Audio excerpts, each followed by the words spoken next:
good day everyone, and also Sir Nombrado.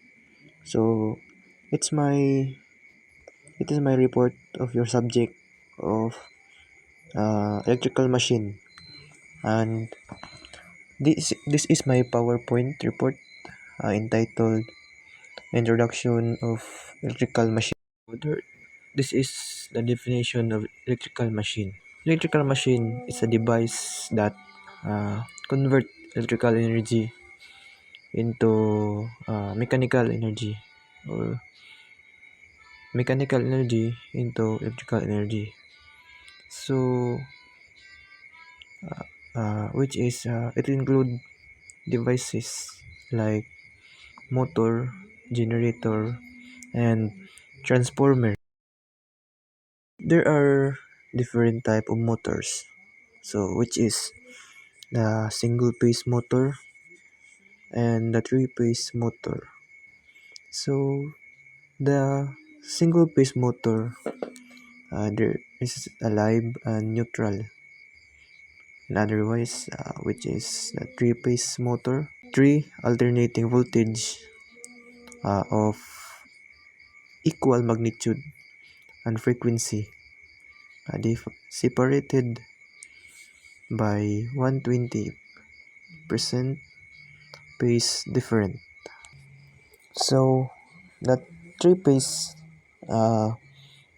ito po yung commonly ginagamit kay prepare man siya gamiton sa like sa mga machines, motors, no? While in the single phase motor, so there's a two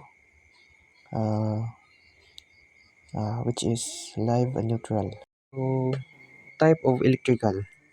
So as you can see the picture, no, there is a primary coil, and the right side, there's a secondary coil, and the center is step up, and the upper of step up is the core.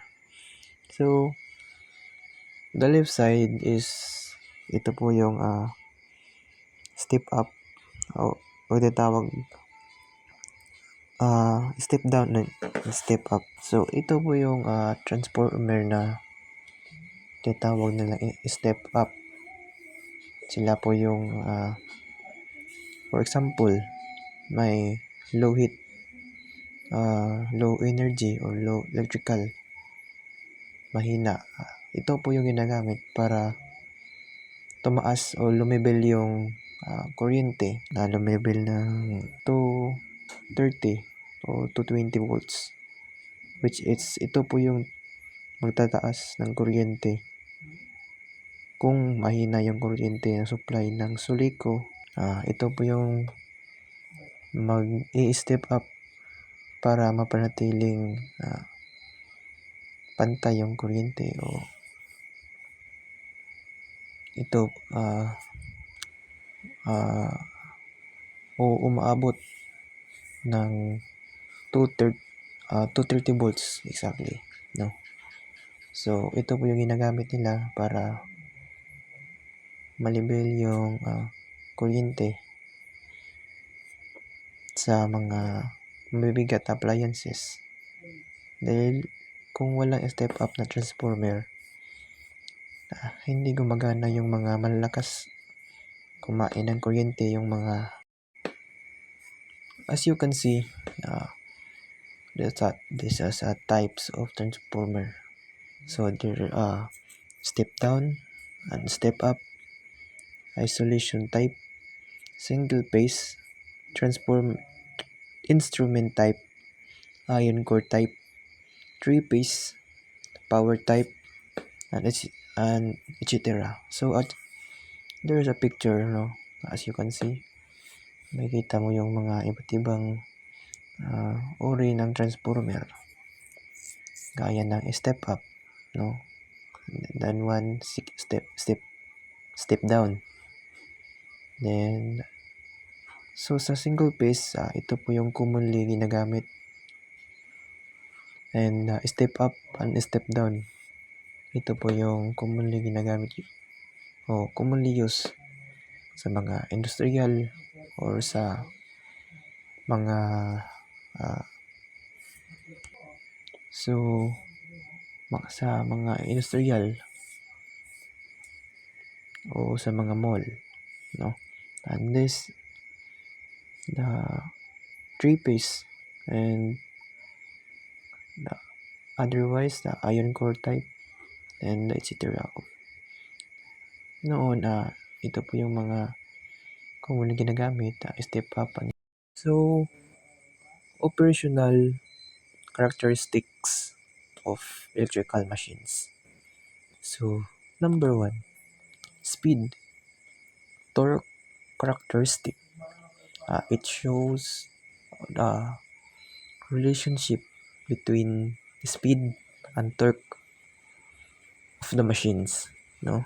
So, speed, from the word speed, malakas o matulin, no? Sa, for example, sa machines, no? Then number 2, torque. So the current characteristics shows how torque varies with current. And the 3, efficiency, indicates how effectively the machines convert energy, output power or input power. So efficiency, ito po yung ginagamit para malaman kung ano ang input power or ilan yung input power na masunod sa appliances and the output, no? Output and input. And the number 4, power factor for easy machines, shows how effectively electrical power is being used. And the 5, voltage regulation for generators. So it indicates the change in output voltage from no load to full load. So from the word no load and full load. So no load, ito po yung and the full load is marami na kasaksak or mga like sa mga mabibigat na mga appliances, malakas kumain ng kuryente. So ito po yung ginagamit, no? Voltage regulation for generators. And losses includes copper losses, core, iron losses, and mechanical losses. Constructional characteristic of electrical machine. So number 1, stator. The stationary part of the machines respectively. So from the word stator, no, stay. Wala, hindi po yan umiikot. From the word stator, na-stay lang po siya. And number 2, rotor. The rotating part that processes mechanical motions. So from the word rotor, rotating, no? Gumagana po siya or umaandar, no? From the word rotor, rotating. And number 3, air gap, the space between the stator and the rotor. So the stator is taas po siya and the rotor is sa baba. And windings, coils placed on the stator or rotor to produce magnetic flux. And number 5, core, made of limited silicon steel to reduce losses. Ito po yung ginagamit para ma-reduce o ma-lose contact yung mga ginagamit nating mga appliances. And number 6, magnetic materials. It's C in motor and generator. So, and the last one, Faraday's law of electromagnetic induction. So, this is the, which means main topic, no? So, Faraday's law states that the induced electromotive force or EMF, no, it's called voltage, which is voltage. The current is directly proportional to the rate of exchange of magnetic flux through the circuit. As you can see the picture, there is south and north, no?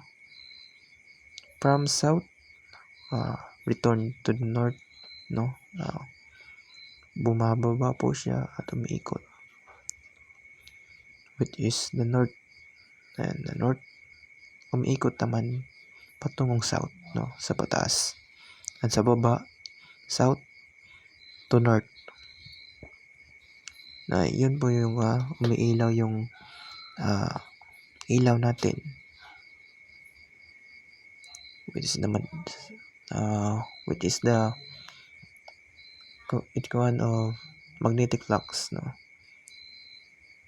And makita naman natin sa picture, no? PPT or report, no? Hayop na may makatunan bisan gamay.